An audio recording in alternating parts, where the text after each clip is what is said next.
Сколько раз вы пытались пересечь границу? Слушай, это на 10-й раз мы проехали. Я решил испытать чудеса бесплатной медицины, в частности, психиатрии. Нет, кстати, фильм очень это вообще флекс, ребят. Вы должны... Что-то упускаете в жизни. Нет, это реально классно. По факту. Чувак, идущий мне навстречу, вот так поднял руку и со всей дури мне ёбнул по глазам. Это был тот момент, когда я осознал, почему бабки-вахтерши такие, сука, зло. Я стал одной из них. Я вот просто сейчас представила, если бы На в твоем работе. месте была женщина. Да, это Вот пиздец. если бы Да, мне да. такое... Ну, это сказали, типа такое. unappropriate вообще бы было. Добрый день, дорогие зрители. С нами Наташа Ри, Юрий Ви. И? Блин, ребята, это нормально, что я все это время корчу странно ебало. Я Аркадий. Он нормально, он корчит постоянно ебало. Это нормально. Мы не осуждаем Аркадия за то, что он корчит Конечно, и ебало. тебе меня осуждать. И подкаст «Сказки для крипов». И это подкаст, блядь. И это подкаст «Сказки для крипов». Он самый. Он самый.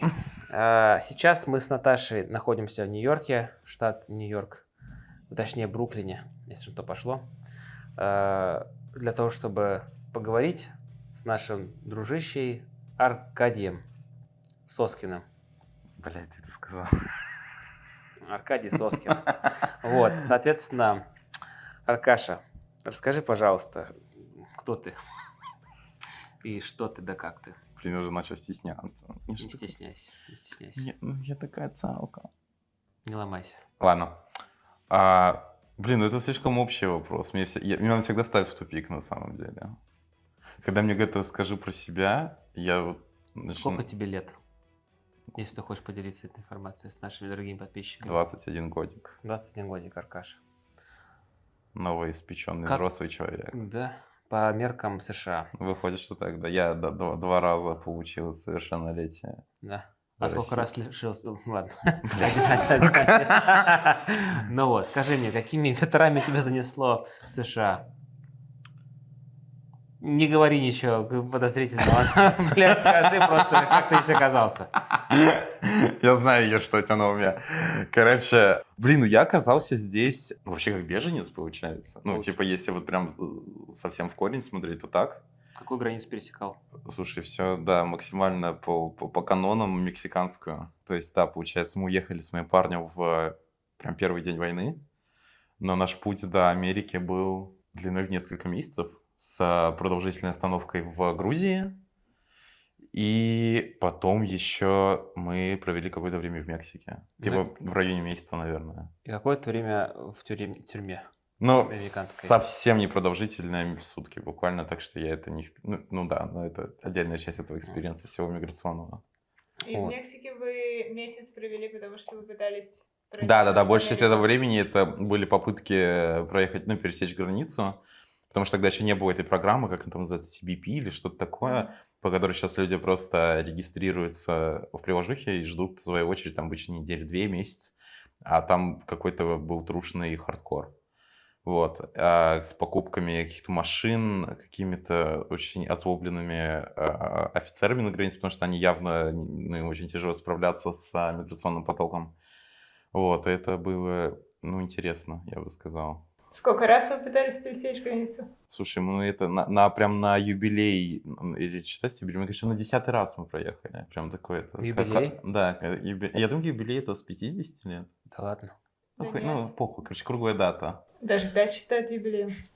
Если в свадьбу, например, то 5 лет это уже юбилей. Это хоть наебало. Ну, какой есть, не я придумал.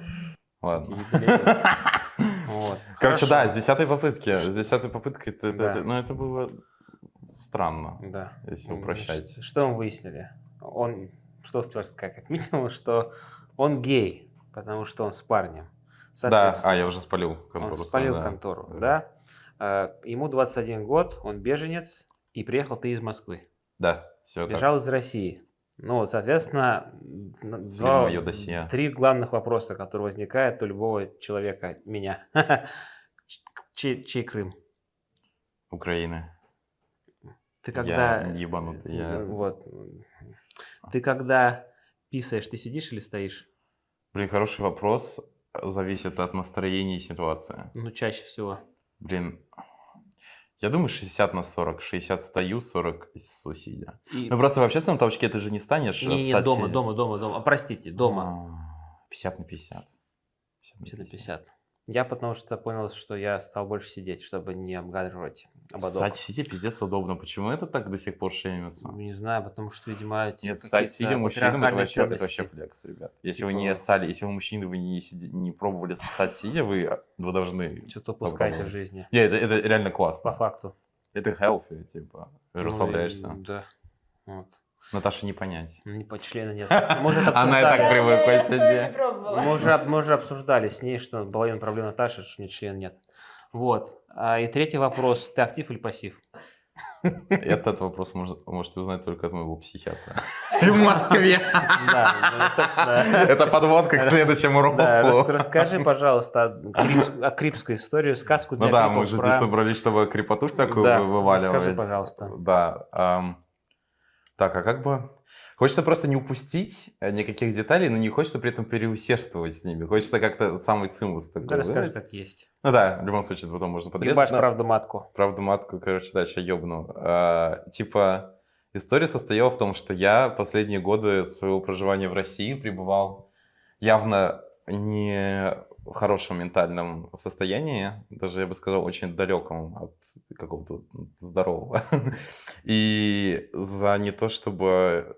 Короче, за неимением денег я решил испытать чудеса бесплатной медицины, в частности, психиатрии, что, мне кажется, умножает на x2 уровень пиздеца, потому что даже другие врачи, они ебанутые, но психиатрия бесплатная в России.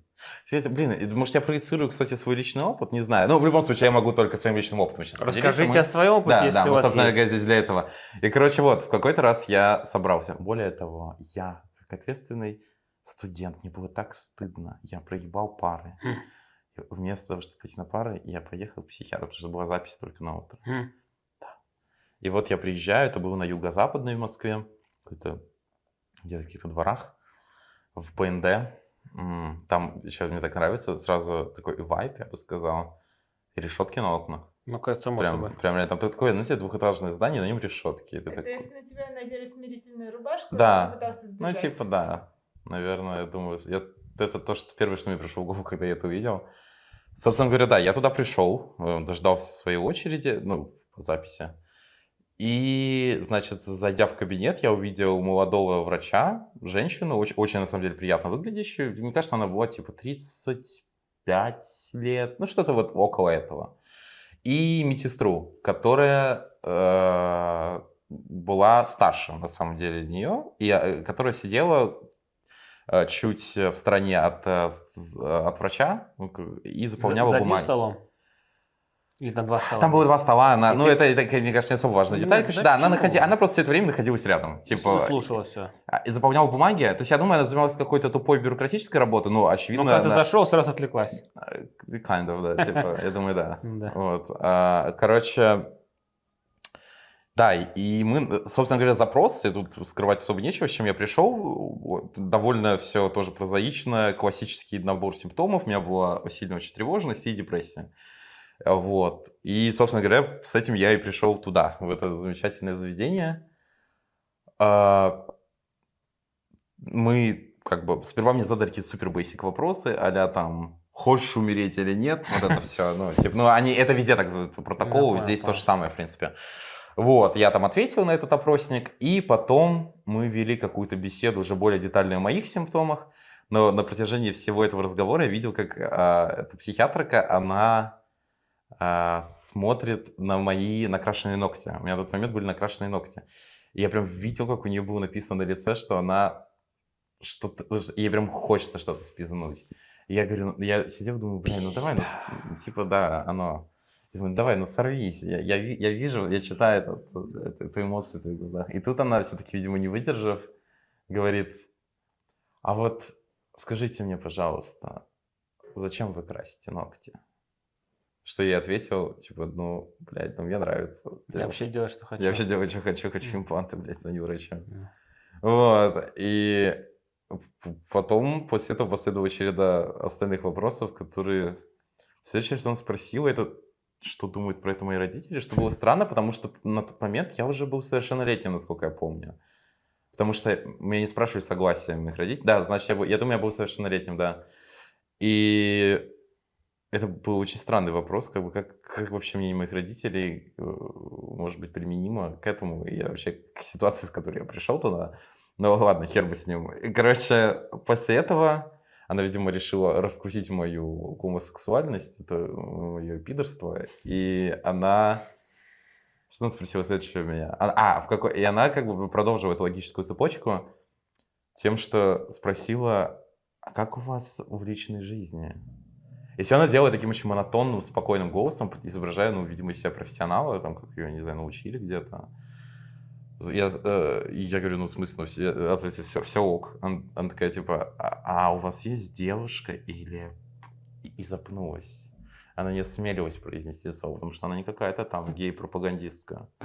Ну, вот это, ну, да, вот. И я как бы, ну, да, засовывал носову в карман тоже не полез, сказал, ну, да, типа, у меня есть парень, вот, все нормально, да. На что она... Следующее... Было где-то, наверное, 10-секундное молчание. А что медсестра от меня делала? Она все это время сидела, она явно была заинтересована в этой ситуации, но Чилила. пыталась... но я думаю, она притворялась, что она продолжает делать свою работу. Вот. И следующий вопрос, который последовал после паузы, был задан тем же самым голосом, очень спокойным. Просто звучал он так. Актив, пассив. Блядь, такой пиздец! И тут я, ну, как, собственно, как и сейчас, меня дико разъебало, я начал ржать. И я сказал, типа, слушай, извините, а как это касается вообще, ну, типа, темы, с которой он пришел, вот, я тут, у меня, блядь, тревожность, депрессия, вся хуйня, типа, ну, какая разница, кого я ебу или кто меня ебет? На что она мне сказала, тем же самым, это, блядь, это, ну, типа, это какое-то продолжение вот этого вот трэша. Она ответила мне тем же самым спокойным, размеренным голосом, типа, да нет, просто стало интересно. И тут, ну, тут как бы я понял, все мои сомнения отпали. О ее профессионализме. Да. Ну, да. Да, это как бы стало Я понятно. там сомневался. Ну, так, хорошо, она-то... Ладно, я хотел сказать, ответишь или нет, но не буду, потому что это шутка. Ну, Уже ладно. исчерпала себя. Ну, вообще, как бы, ты топ или ботом? А, ты реально хочешь Ну, знать? где просто не по приколу. Не хочешь отвечать? Не, я могу, да мне вообще Да. похер. Да нет, этот, типа, как это в русском... Универсал. Универсал. Микс. Микс! Ёбаный микс! Ёбаный микс. Аркаша и микс. Сука, блин, жалко, что люди не знают, что Да. за микс. Да нет, почему? Наверняка вы слышали про прикол про микс, да, нет? Не, мне кажется, это какая-то нишевая хуйня. Нишевая микстовая хуйня. Ну, короче, это не важно. Это просто прикол в том, что когда говорили о трансгендерах в России, по какой-то политичка, политперсона, Не знаю, мне кажется, была Матвиенко, но я не ну, уверен. какая-то пизда, сори, вот, говорила об этом, она сказала то, что трансгендеры, они эти, микст. Микс. Мы можем вставить. Да, Ссылочку. вставим ссылочку на микст. Бля, Орешки. лучше я буду смотреть видео просто ради этой ставки. Да. Бля. Страшный звук был. Соседи. Почему из всех городов США Нью-Йорк? И если не Нью-Йорк, то какой другой, если есть? Блин, прикольный вопрос, да. Ну, понятное дело, что мы за кадром тоже это обсуждали, просто в наших каких-то обычных разговорах. Терках. Да, но на самом деле изначально, когда мы ехали сюда со Славой, мы думали, что Нью-Йорк это будет типа too much, что это какой-то слишком сильный бросок, потому что город пиздец дорогой, мы там пиздец уже на мели были, и... Ну, короче, это прям типа big deal такой. Мгм. В принципе, как оно по факту есть. Мгм. Но потом... И мы рассматривали, храни нас Господь, Майами. Ага. Как бы... Я, Ну, кстати, даже не знаю, нормально. я не знаю, кстати, по какой причине. Но почему-то был такой вариант. Вот он был, и как-то... Но почему-то со временем все больше и больше склоняюсь к Нью-Йорку. Все-таки он очень притягательный. Это такая реально мигрантская цитадель. Здесь и можно найти и работу, и как представителю ЛГБТ мне здесь явно лучше, чем был бы в Майами. При том, что в Майами, я думаю, геи тоже живут около. Ну, это Флорида. Да, это Флорида, Всё-таки. блядь, все равно ёбаный трэш Флорида. Вот. И да, и как-то мы, кстати, мы склонились к Нью-Йорку. Это было какое-то постепенное, ну, мы так размышляли и поняли, что, наверное, раз... Потому что мы все равно думали, что в дальнейшем мы захотим поехать в Нью-Йорк, и мы думали, типа, а нахера мы будем... Откладывать. Да, то есть мы, условно, приедем в какой-нибудь город, проживем там год-два, заведем какие-то связи, начнем заводить друзей, а потом скажем, ну ладно, все, типа, идете нахер, мы сваливаем. Что вообще, ну, тяжело. как Ну бы. да. Мы решили сразу строить свою какую-то жизнь тут. А Мгм. Калифорнию вы вообще рассматривали? У вас там друзья же, да? Слушай, как-то нет. Не знаю, как-то даже вот... Да, у нас действительно живут друзья в Лос-Анджелесе. Может быть, где-то у Славы еще, но я не в курсе. Но как-то мы сразу этот вариант отбросили. То есть, видимо, не наш вайб. Не вайбово. Не вайбово. Нет, там вайбово, просто не... Я бы не хотел жить в Калифорнии по стоянке. Наверное. Хотя, возможно, я не пробовал. Ну, как бы вся жизнь впереди, еще Ну, попробуешь. Ну, типа... Вот. Про вайбы. Расскажи что-нибудь криповое из Нью-Йорка. Какую-нибудь забористую историю. Блин, ну трэша в Нью-Йорке происходит объективно много. Я думаю, вы, наверное, совсем не замечали этого? Нет. Да, вот. Feeling it, okay, damn, I'ma kick it so hard. It's not. Come on. Come on, buddy. You know. Holy, this is so tight. Ну, то есть, очевидно, что, я не знаю, мне кажется, что даже до хера видео в интернете там просто какую-то хуйню творят, Ну это да. вообще классика жанра. Ну, Но- что ты думаешь, вот прям криповая какая-то история? Ну, самое криповое, да, это, конечно, когда мне, скорее всего, это был сумасшедший человек, это я доподлинно не могу знать, но практически уверен, когда человек просто ёбнул меня по лицу на станции метро. То есть я буквально выходил из поезда и смотрел в телефон в карты, чтобы понять, через какой выход мне лучше подняться на поверхность. И я вот как бы вышел, прошел секунд 10, только перевел взгляд перед собой, и ровно в этот момент чувак, идущий мне навстречу, вот так поднял руку и со всей дури мне ёбнул по глазам. А потом просто продолжил дальше движение вперед и ушел наверх, как ни в чем не бывало. Может, он тебе муху сгонял, ты сидел с ним на носу. Слушай, наверное, не подумал У меня просто. ресничка просто была, решил смахнуть ее. Думаю, При да. каком глазу ресничка? По-английски сказал, ты не заметил, он тебе въебал, я снял ее. Ну, Блин, какие все-таки добрые люди в Нью-Йорке. Да. Всегда позаботятся о тебе. Но и тебе вот въебал чувак. Мгм. Ты наверняка был дезориентирован. Ну, фрустрирован несколько, да, бывает такое дело. А что Ну ладно, я охуел, это правда. был Что пиздец. было потом? Слушай, потом была на самом деле череда пиздец неприятных вещей, которые, честно говоря, ну так вот, да, я даже хотел бы сказать в ретроспективе, на самом деле даже в моменте, мне кажется, осознавал, которые, как по мне, даже более ебаные, чем вот эта ситуация, потому что тут просто человек, ну, чмо ебаное, Ну да. сумасшедший, либо... Ну нет, я даже не могу объяснить, как это Да может быть конченый. адекватный человек. Ну, конченый, да, давайте на этом остановимся. Вот, потому что это поведение конченого человека. Вот. Но что последовало потом, меня разочаровало даже больше, потому что сперва я стоял на платформе, которая на самом деле к тому моменту уже изрядно опустела, потому что это конечная станция у того поезда была. То есть большинство людей к тому моменту уже вышло. Мгм. И я как бы начал смотреть вокруг, кого можно попросить помощи. Я как бы пока смотрел, я как бы говорю, слушайте, ну я все вслух сказал, типа, мне нужна помощь. Рядом был только один какой-то дед, пиздец растерянный. Мне кажется, это он был в формате того, что, возможно, свое имя не помнил в этот момент. Мгм. И как бы, мне кажется, ему вообще было до пизды, или он был... Ну, короче, он, мне кажется, вообще нихуя не вкурил суть ситуации. И были еще люди в поезде, которые тоже, мне кажется, не особо что-то видели. То есть они... Для всех это была какая-то мегафоновая ситуация. Ну, что-то да. кому-то ебали. Ну да. Не, я думаю, много людей даже не поняли, что кому-то въебали. А. Потому что это было настолько быстро, настолько непонятно, и для Мгм. меня, я думаю, со стороны, что большинство людей не просто как бы... Ну, им просто похуй было. Они типа Окей. были заняты своими вещами какими-то там. А ударил он тебя, судя по всему, серьезно. Да, он ёбнул меня не кулаком, но ладонью. Но сильно. Он ударил, что самое было ебаное, что он ударил не просто по лицу, а по глазам именно же. Это типа самое криповое в Ну, этом. дезориентирует, потому что... наверное. Да, то есть я не потерял зрение даже в моменте, но оно было типа такое блюри, как бы я Ну да. вот было и ебано, и я там волновался, что, возможно, нахуй ослепну. Он мне больше попал по одному глазу, но типа все равно. Вот, и когда я понял, что тут я никакой помощи не получу ни от кого, потому что, ну, реально, дед ебланавт, ну ладно, просто растерянные, и люди в вагоне просто похуй. Вот, я решил подняться в вестибюль на станцию, типа, наверх. Собственно говоря, да, я прошел по лестнице, пока шел по лестнице, я такой думаю, у меня были наушники воткнуты.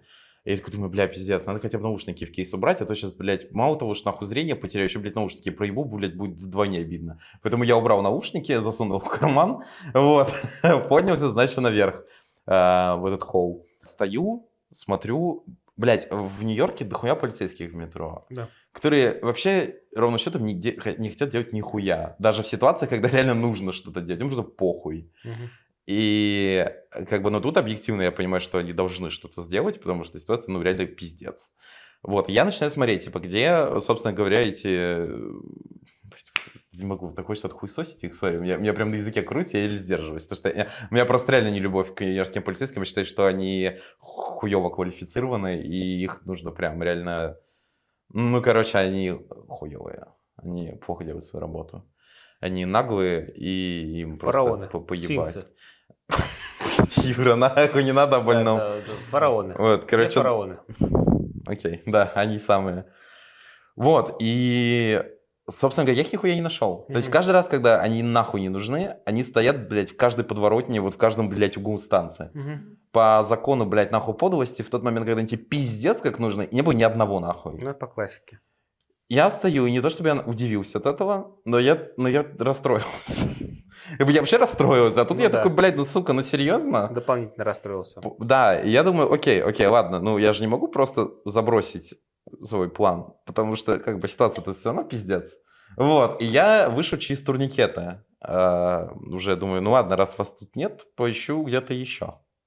Плюс это еще довольно крупный транспортный хаб, потому что это было прямо на South Ferry, это откуда отправляется паром на Стейтен-Айленд. Мгм. То есть там много людей, это очень загруженная станция.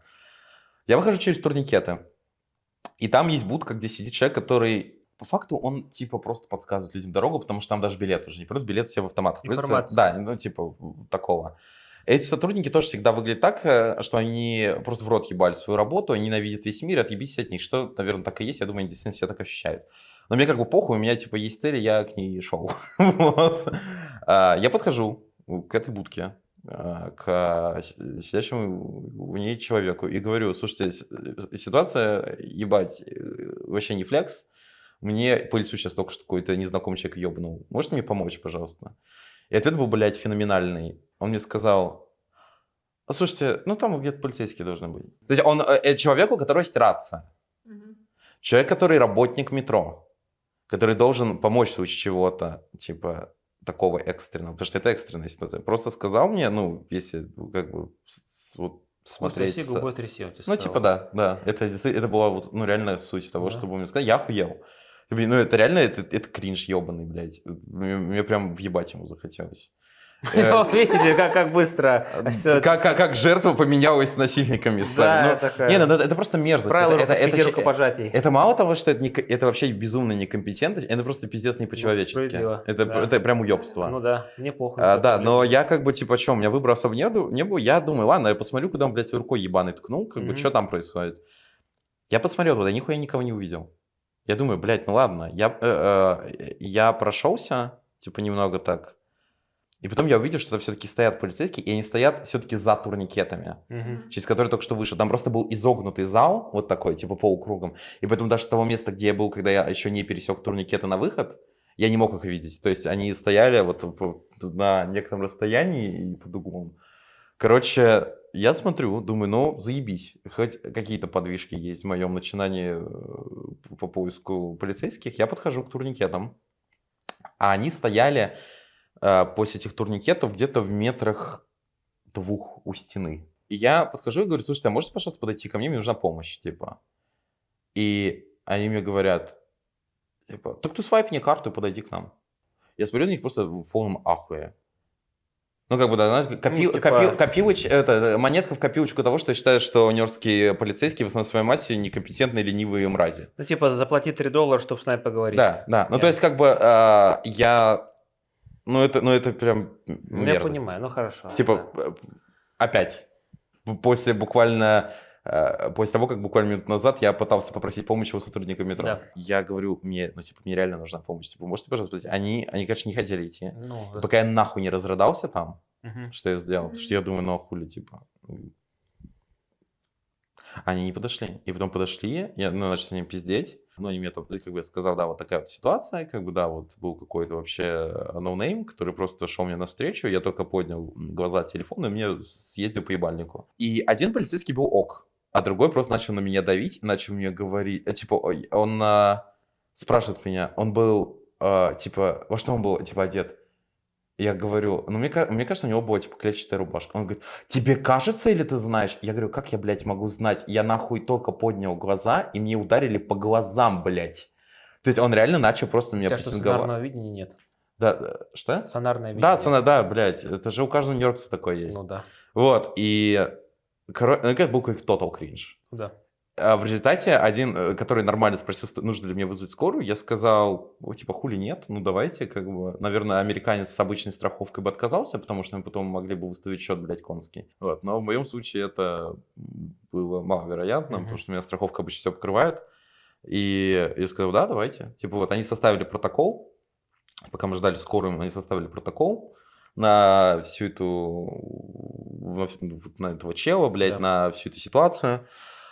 Да, что там несколько раз всякую хуйню переспросили, посадили меня в скорую, я съебался в больницу. Ну вот, это, в принципе, более-менее конец истории. Ну, блядь. Да, Я да. могу сказать, что... Но концовка в том, что с моими глазами все ок. Я несколько раз как бы ходил, мне там прописали какие-то капли. Что это? Юра хочет Проверял. спросить, сколько пальцев. Проверял, сколько Да, пальцев да, видишь. спасибо за то, что так печешься обо мне. Вот, короче, да, я несколько раз ходил на какие-то чекапы, типа, чтобы посмотреть, что там в прогрессии никаких процессов не чувствуешь, что мне там, блядь, хуйня не отсваивалась и ничего такого. Но все ок, короче, все окей. Типа, по этой травме как все заживо и нормально. Что, типа, охуенно. И спасибо и на этом, как говорится. Ну да. Слушай, а скажи, кстати, про страховку. Ты говоришь, что у тебя, как у беженца, страховка, ты что, за нее платишь? Нет, я ничего за нее не плачу. Да, это, кстати, вот один, наверное, из крутых плюсов Нью-Йорка. Наверное, я не знаю, работает ли во всем штате, скорее всего, да. Но в Нью-Йорке, как в городе, точно работает то, что даже беженцев здесь, типа, страхуют. Это, типа, государственная страховка. Мгм. Тут есть Medicaid, которая федеральная страховка, насколько я знаю, и есть всякие essential plans, типа их там несколько видов, это которые штат, типа, ну, там это муторная система, но суть в том, что и то, и другое, типа, тебе покрывает как бы все расходы. Полностью, 100%. Да. Вот, единственное, что начиная от какого-то дохода, ты должен что-то платить, но там тоже, типа, прогрессивная шкала, и это все равно, типа, мега affordable хрень по сравнению с тем, что зачастую предлагают коммерческие страховки. А к каким врачам ты ходил? Ты к психиатру, допустим, да, ходил по страховке? Да, я ходил, да, к психиатру ходил. Спрашивали про актив пассива? Конечно, это же, Мгм. ну, слушай, это основополагающий. Класс. Мгм. Вот. Что еще куда ходил? К Могу Ну ходил. вот. Ну вот как раз, да, когда по всей Да. ситуации несколько Слышал, раз. что это типа другие врачи более узкоспециализирующие тоже ходил. Узкоспециальные. Да, я уже, я Обошел де- всех врачей, короче. да, которых я мог. делал МРТ и делал еще какие-то ебанутые тесты. Колоноскопию делал? Колоноскопию делал, ребят. Пиздец, всё делал. Флекс А делал. зубы? С зубами интересная история, оно покрывает, но не все. Зубы это, Мгм. конечно, да, это классика жанра, блядь, что страховка жмотится, не хочет. Ну, покрывать. блядь, учитывая, что делал такие сложные вещи, как МРТ, всякие скопии, то это типа да, уж хотя бы на этом спасибо. Ну да, не, Зубы всегда отдельно, да, потому что, допустим, в амазонской страховке у меня тоже зубная отдельно от обычной медицинской. То есть Да. вот я удивлена, что в принципе покрывает. Прикольно. да, это хорошо. Вот ты приехал Угу. ветрами свободными, метановыми, здесь оказался. Блять, Юра. Э, Ну ты Запорожец, это же Нормально все хорошо. Вот, скажи мне, Давай, договори шутку. не буду. Ну не, давай, ты же начал уже хуйню пороть. Не говори А и не говори Б. Так вот. Ты блядь, сказал уже ебанутый. Не похуй. Так вот, скажи мне, ты где... Вот ты приехал сюда беженцем. Расскажи мне о своем, нам всем, о своем опыте работы. Чем ты успел позаниматься, пока ты был тут? Какие успел дела поделать, повидать эти виды? Блин, у меня было несколько работ. Вот. Часть из них была part-time, и Мгм. часть из них была, типа, тоже part-time, но по моим меркам это full. Shift, типа, Ну, типа того, да. да. Были какие-то фановые мелкие работы. Я бэбиситил собаку какое-то время и бэбиситил ребенка какое-то время. С собакой я проводил вообще супер мало времени. Я посещал ее, типа, 2 раза в неделю. Потому что, ну, это было, типа, реально, там, хозяйке не нужно было, чтобы я каждый день гулял, она, в принципе, могла это сама сделать. А с ребенком я тоже, кстати, 2 дня в неделю сидел, но проводил больше времени, потому что собаку я просто приходил, выгуливал, уходил. Мгм. А с ребенком я забирал его из школы, и там часа 2-3, по-моему, мы проводили вместе. То есть я делал домашку, мы там смотрели какую-нибудь хрень по телевизору, он мне что-нибудь показывал прикольное, мы что-нибудь классное обсуждали, гуляли, если погода была хорошая. Вот, а мне супер нравилось, на самом деле. Я, типа, капец от этого перся, потому что... Я думаю, это еще связано конкретно с этой ситуацией, потому что ребенок, с которым сидел, был, типа, супер крутой. Типа, он был очень классный. Столько какого-то мемов каких-то выдавал. Если бы было реально прикольно что-то обсудить, спросить какое-то его мнение на какой-то, вот, на какие-то волнующие его темы. Вот, меня это дико прикалывало, и я реально любил эту работу. Более того, я думаю, даже если бы я мог это делать full-time, ну, или там, типа, под full-time я подразумеваю, типа, каждый день, там, во сколько-то часов, не 8. Ну, full-time 8 часов. Нет, 5 раз в неделю. это какой-то full-time, блядь, 19 века. Не, ну, на самом деле, кстати, с ребенком 8 часов full-time, наверное, действительно жестко. Очень жестко. Не пиздец, там кукук Да. съедет, да. Вот, короче, да, это было бы суперски. Мне кажется, это вообще кек. Подожди, а ребенок был русскоязычный или? Да, это семья из Украины, которые, кстати, уехали от войны. Вот, тоже, получается, вот когда война началась, они там какие-то документы подготовили и уехали по U4U. То, что у них здесь какая-то часть семьи есть.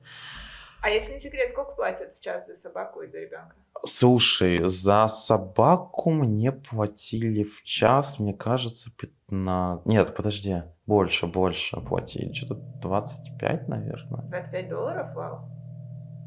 Помню, что-то такое, да. За ребенка платили 20 или 25. Очень похоже было, похоже. Вот. Это хорошая плата была, мне нравки. Уф. Факты. Вот. Ты его можешь выгуливать. Могу.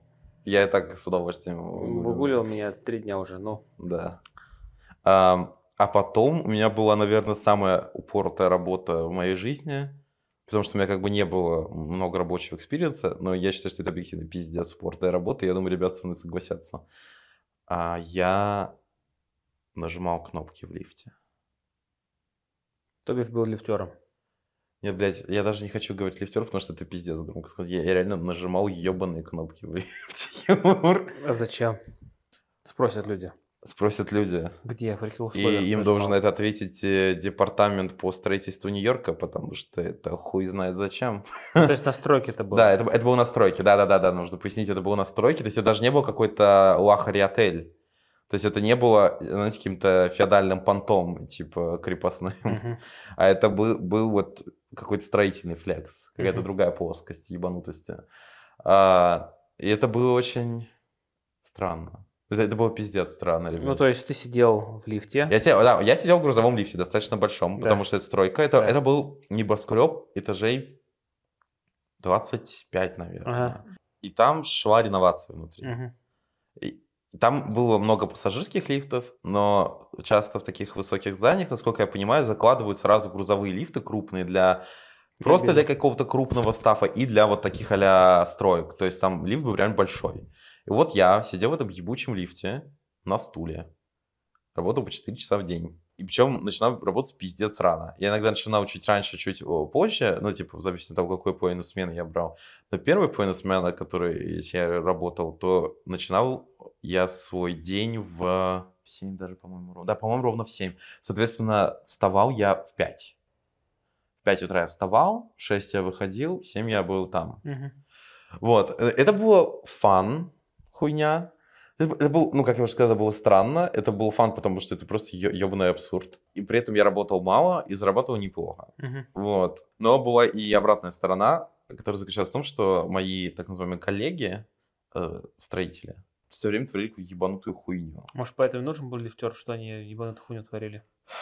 Думаю, да, есть в этом некоторое объяснение. Может, у них типа какой-то там, они заходят в лифт, и у них мозги отключаются от перепада высоты. Ну, они реально просто... Бля, я когда смотрел на все это, я Я не понимаю, почему эти люди вообще были допущены до стройки. Ну, Ну, типа, мне кажется, что наличие таких сотрудников на работе очень, это прям в разы повышает вероятность, что кто-то кого-то убьет каким-нибудь большим предметом, какой-то трубой ёбнет по голове. Расскажи прикол какой-нибудь. Блин, слушай, приколы. Это все обычно было максимально тупо. Я не могу сказать, что я как-то ржал. Мне скорее, знаешь, реально была какая-то... Я довольно быстро пришел в режим пассивной агрессии, потому что я не был готов их хуесосить открыто, потому что это просто некомпетентно, неправильно. Но я при этом не находил в себе достаточно сил, то, чтобы заебавшимся в том, чтобы как-то потакать этому пиздецу и смеяться над ним. Когда я просто видел какой-то откровенный бред, и у меня уже просто пердак сгорал. Ну, расскажи. И я был просто такой, знаете, как бабка-вахтерша. Это был тот момент, когда я осознал, почему бабки-вахтерши такие, сука, злобные. Я стал одной из них. Я принял этот факт, я такой, блядь, да, я бабка-вахтерка. Типа, я могу себе это позволить. Катя. А подожди, они до тебя доебывались, то есть они от Да, тебя в что-то это... хотели? Мало того, что они тупили между собой и делали какой-то бесячий бред, они доебывались до меня, они пытались вступать со мной в какие-то разговоры, которые я нахуй не хотел. Мгм. Я сидел в лифте, нажимал ебаные кнопки, когда мне говорили, на какой-то человек едет. И это типа, все. Это же американский смолток. Но это были не американцы. Вот это Ты что? поворот. Ты что? Там из американцев там были только их боссы, ну классика жанра, а все Но остальное они все типа стараются интегрироваться в культуру. так стараются, что некоторые из них вообще не говорят по-английски. То есть они с тобой разговаривают на другом языке? Нет, те, кто разговаривают, как-то говорили по-английски. Ну ладно. Значит, все-таки стараются. Значит, ты прав. старались. Вот, но, короче, да, и это было как-то крипово, потому что их взаимодействие часто сводилось к тому, что они пытались что-то шутить. А шутки были ебанейшие вообще. Я прям сидел такой вот... И однажды это уперлось все в то, что какой-то человек, зайдя в лифт, тоже один из тех, который меня довольно сильно бесил, Мгм. просто у него какой-то был зашкаливающий уровень тупизны. И он начал со мной пытаться говорить.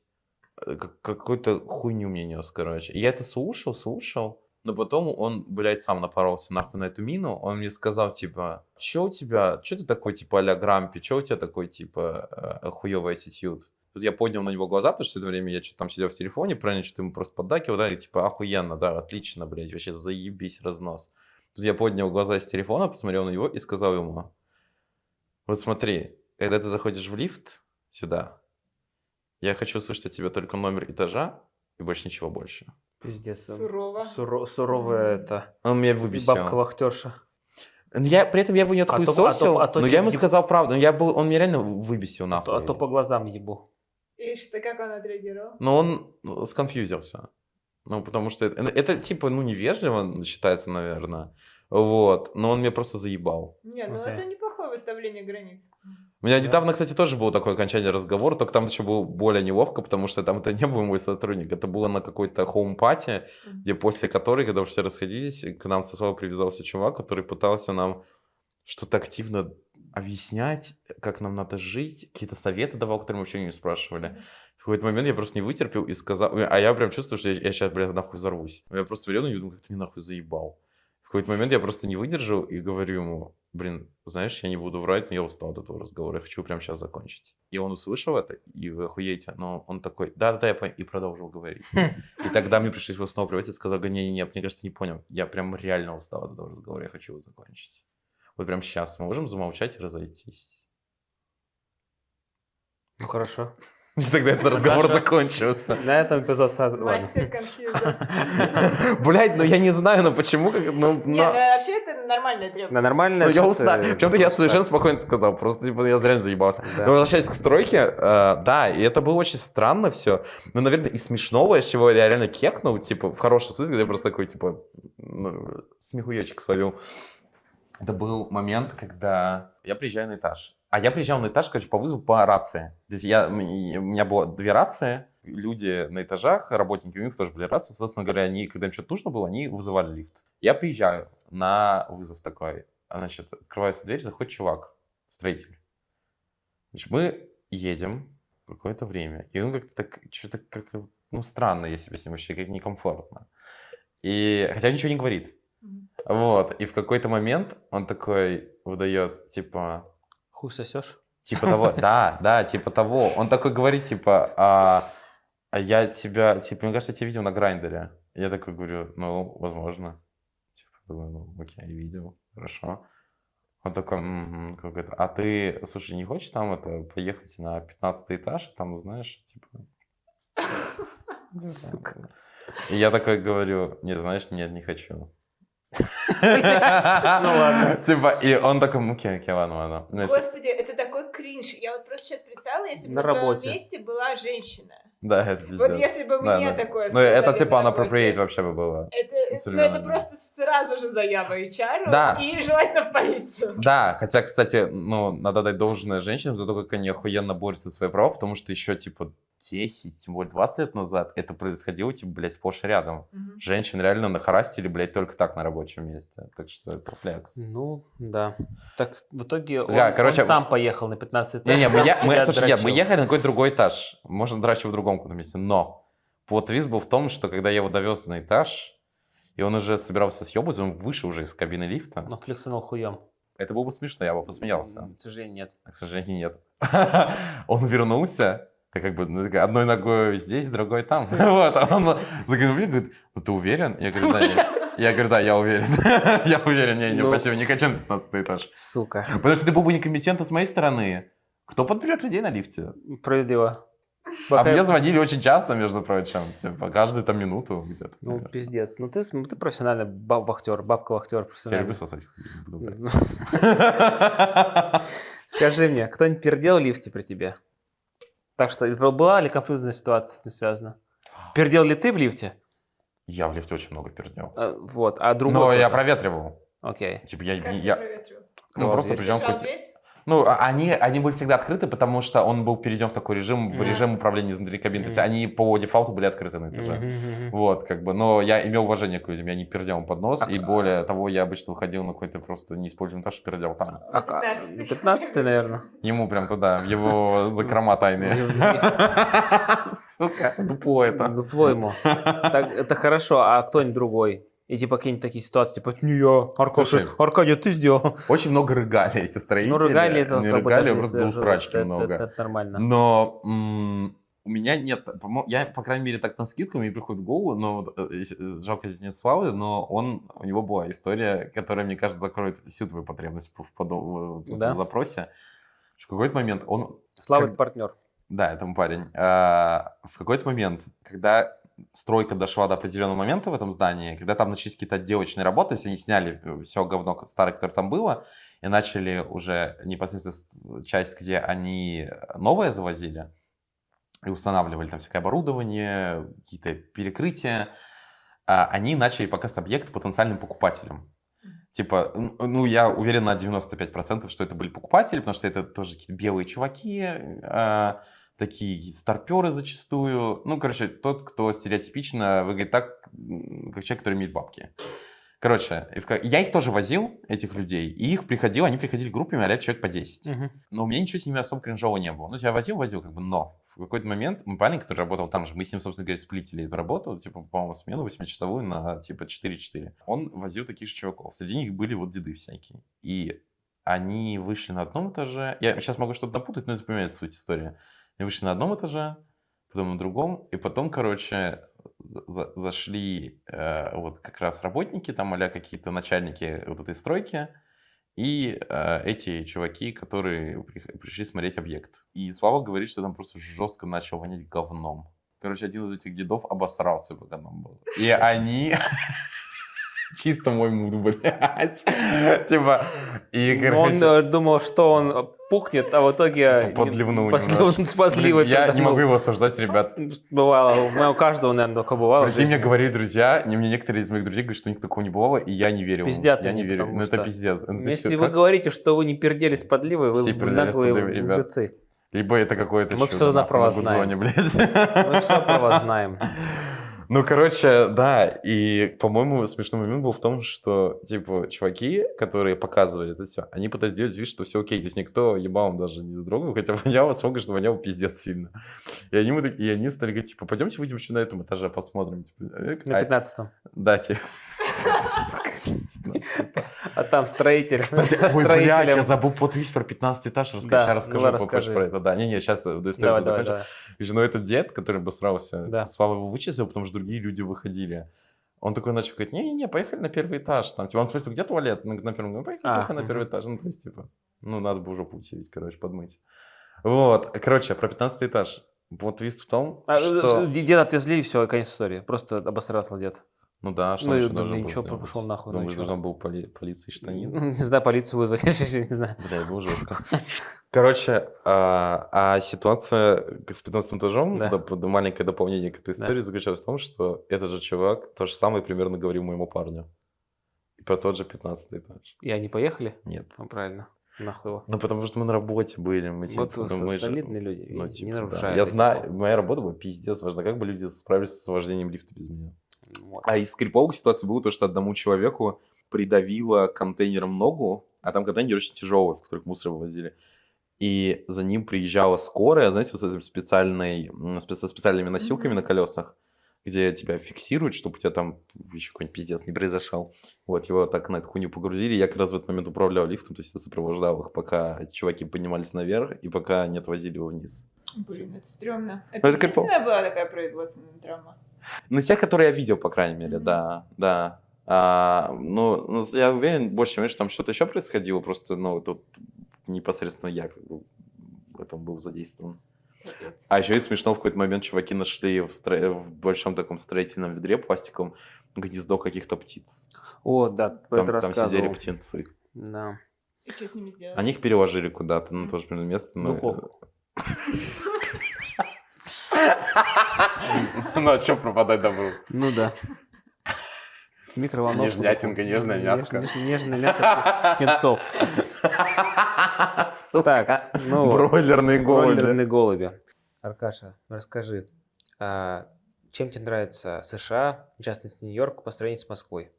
Точно. Да, это интересно, потому что многие люди, кто переехал из Москвы, кто имел высокий уровень жизни там, то есть какие-то хорошие работы, жили в каких-то там классных квартирах и все остальное, ну, короче, как полагается, типа, они очень часто ноют про то, что типа, ой, блядь, эти ваши Европы, в первую очередь Европа, но про Америку тоже, в принципе, типа, ой, все тут сервис хуёвый, вот у нас в Москве это было все как сервис, и все типа даже дешевое, такси, блядь, дешевое. Вот это все. И мне, честно говоря, рыгануть хочется в такие моменты, потому что, блядь, ну это ебало какое-то вонючее, во-первых. А во-вторых, вот в Москве очень странный вайб. Я типа там родился и вырос. Это мой И умер. hometown. Умереть бы мог, если бы не съебался. Я умер бы на Донбассе тогда. Ну да. Но для меня Москва слишком стерильная. Последние годы я реально, когда жил там, при всем ее комфорте, у меня было чувство, что я живу в каком-то типа кукольном домике. Типа она реально была очень такая вот холеная, типа это прям было как-то неестественно. Потому что ее классно привели в порядок, вся херня. Ну, знаешь, ты куда-нибудь посмотришь, везде камеры стоят с этим ёбаным, с распознаванием лиц. То есть ты как бы... Я всегда это, типа, keep in mind, как у меня было, это было какое-то странное давлеющее чувство. То есть я больше не уверен, что куча людей из этого не парилась. Но я реально понимал, что это какая-то антиутопия ебаная. Когда все на поверхности выглядит, типа, секси, но чуть ты копнешь, и там какое-то говно ебаное зарыто, вообще не сексуальное. Вот. И это вот про Москву. Мне даже, честно говоря, не поворачивается язык сказать, что я люблю. Вот я сейчас хотел это сказать, а потом такой, блядь, ну не похуй что-то. Я вот последние годы, когда там жил, я заебался. Я реально хотел ехать уже. Я люблю большие города, и Москва мне казалось, что это какой-то маленькой, во-первых, типа она мне приелась. И вот это чувство холености и искусственности какой-то, и оно все как-то смешалось, и меня просто заебало. Меня заебала Россия, потому что это просто какой-то трэш, ну, в политике происходил, и сейчас вообще это все скатилось просто в какую-то тотальную жопу. И Москва, вот тоже в частности, как бы уже как-то меня выебла и высушила. Вот, и поэтому, да, переехать в Нью-Йорк было таким очень освежающим каким-то экспириенсом, приятным, интересным, многосторонним, потому что здесь очень много классного, но здесь много и не классного. Это такая обратная сторона свободы и того разнообразия, которое здесь присутствует. Вот, то есть, ну, это прикольно, это интересно. Хотя иногда надо делать перерывы, потому что иначе кукуха прям слетает. Ну, хорошо, раз мы уже говорим о Нью-Йорке, скажи мне, пожалуйста, топ-3 вещей, которые ты absolutely love about New York, и топ-3 вещей, которых ты absolutely hate, которых ты вообще ненавидишь. Да, хороший вопрос. Ну, первое, что мне приходит в голову про то, что я люблю, учитывая, что я дико дрочу на урбанистику и какие-то типа ориентированные люди и города, это общественный транспорт. Что довольно странно, потому что они думают, что куча людей, переезжая в новый город, будут именно на этот конкретный аспект заострять внимание. Это скорее плюс, но нежели чем какое-то именно одно из крупных преимуществ. Для меня это пиздец важно. Особенно в рамках Америки, где куча городов — это car-dependent хуйня, которая, например, рыгает от этого. Машинки. Да, я в этом смысле очень люблю Нью-Йорк. Тут много трабов есть с общественным транспортом, но вообще он типа секс. Тебя поебало бьют. Но это, видишь, это прикольно. Это, знаешь, это более глобальная проблема сейчас страны. Это скорее вообще проблема да, города, понятно. что... И даже более, расскажу, это проблема штатов, потому что вы, наверное, согласитесь, что здесь реально много бездомных и много ебанутых людей. Да. Это реально очень крупная социальная проблема, которую нужно решать и которую решают хуёво. Ну, очки каждому выдать Да. человеку. Мне кажется, Чтобы честно били, говоря, чтобы иногда, мне кажется, в били. Америке скорее это сделают, чем реально, блядь, Чтоб будут не решать. Когда Вот. бьют по глазам, чтобы били по очкам. Ну да, такие, как, знаешь, Да, строительные, есть такое. которые Да, одевают, когда есть пилят такое. что-нибудь. Вот это Обязательно хуйня. выход на улицу в строительных очках. Ну да. Ну, И хорошая закон идея. сделать, чтобы нахуй сразу штрафовать тех, кто Да, делает. Ну, хорошая это ради идея. безопасности Класс. людей ведь. Я согласен, надо сделать. Юру в президенты. Как вчера говорил. Очередной гениальный мысль, законопроект был внесен только что в этот. Только у меня в эту таких, комнату. таких тысячи. Вот. Юра, ты гений. Да. Ты точно должен, блядь, уже второй раз. Ничего Ладно. страшного. Ну, а второе? Второе это, какая-то, какое-то чувство Крузинг. свободы. Не, крузинг нет. Я, кстати, не занимаюсь крузингом. Мне кажется, это Ладно. кринж какой-то. Ну, ладно. Типа, какое-то чувство... Такой крузинг.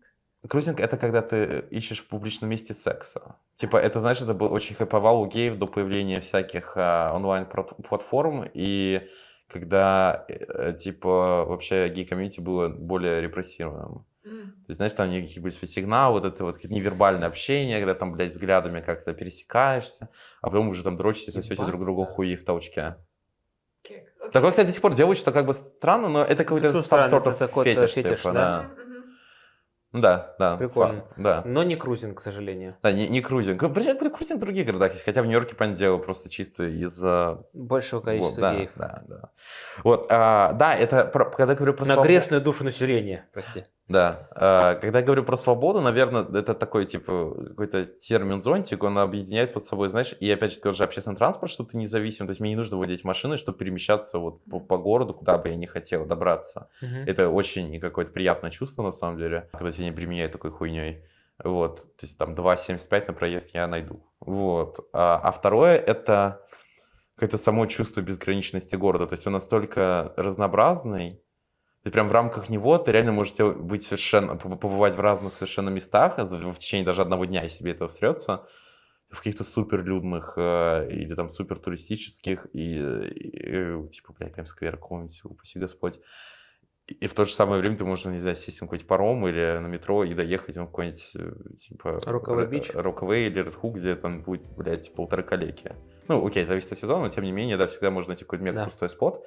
И мне кажется, это очень классно. И да, и сюда же, например, наверное, даже следующим пунктом, это вот, например, природа, типа океан. Это типа ебать роскошь. Ну, то есть после Москвы, в Москве есть река, реки, ну, крупная одна. Водохранилища каких-нибудь. Да, и там практически нигде нельзя купаться. То есть есть очень редкие моменты, которые типа оборудованы, но это должен быть сезон, и там должно быть чисто. Короче, столько Ну, здесь тоже зимой особо не покупаешься по факту, если так-то уж. Да, но здесь он реально меньше. Здесь все-таки океан, он более располагает к купанию. конечно. Блядь, ну океан — это океан. Это не океан, который в Лос-Анджелесе. В Лос-Анджелесе хер ты поплаваешь, а здесь типа реально тепло летом. Типа здесь реально нормальный океан, вообще флексовый. Вот, это классно. Типа, это для меня вот прошлый сезон поездки на океан, ну, это прям очень расслабляет. Типа, Класс. прям помогает и с ментальным здоровьем, и, ну, ты в целом себя чувствуешь более счастливым. Особенно, если ты едешь с друзьями там и проводишь какое-то вот классное время. Это, да, я бы тоже вписал это в плюсы города. То есть ты живешь как бы активной жизнью тут, но если тебе это заебало, ты садишься и едешь на пляж и отдыхаешь там. И это классно. И тоже на общественном транспорте. Я тоже на общественном транспорте. То есть на пляж я могу 3 способами доехать. Типа, я могу на автобусе, я могу на пароме и на метро. Блин, это очень клево, да, это очень необычно для Америки. Да. Нью-Йорк — это вообще такая сама в себе какая-то штука. Это было вторым. Да, это было такое третье? что-то второе/третье, но я думаю, что еще может быть. Наверное, культурная жизнь, я не настолько на нее дрочу сильно, то есть Не так у меня... на транспорт. Да, не как на транспорт, я реально транспорт намного больше люблю. Транспортный музей, блядь, меня тут нахуй за уши не вытянешь. Музей с картинами, театр меня меньше интересует. Но это она классно, есть. Да, но это классно, что она в таком доступе, потому что при том, что я говорю, что она меня так интересует, и все довольно... Я очень часто хожу в кино. Я все равно хожу в театры на всякие штуки, меньше, чем мой парень, но тем не менее. И в Нью-Йорке этого дохера. То есть, и более того, что отдельно круто, что если у тебя есть цель, ты можешь много из этого найти очень дешево, либо вообще бесплатно. Куча концертов есть бесплатных. Я ходил на классные концерты, где люди на рояле играли, охеренно. Это при всяких разных академиях. Вообще, вот ты просто приходишь и все. Ну Ну, там иногда надо зарезервировать себе место, потому что они, потому что прикинуть, сколько людей придет. Ну да. Вот.